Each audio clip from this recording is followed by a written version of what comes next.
How to download and install Little Company on PC or laptop. Hi everyone, welcome back to our channel. In this video, I'm going to show you the ways to download and install Little Company on PC or laptop. So for that case, you have to first of all go ahead and open up a browser, and then on the web address bar type in steampart.com. So to install or access Little Company, you have to download Steam first of all, and through Steam you could go and access the game.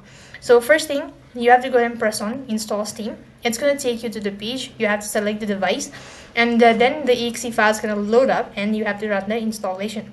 When you're done installing it, you also have to create your account. After that, you'll be taken to the home page, and from the home page, go ahead and select store.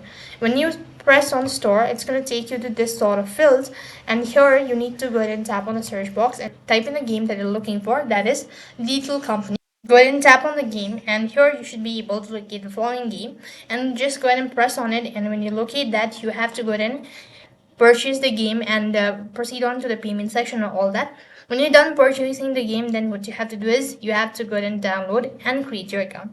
So in that way, you'll be able to download and play Little Company on PC or laptop. That is all for this video. I hope the video was helpful. Make sure to like, share and subscribe to our channel. Thank you for watching. See you in the next video.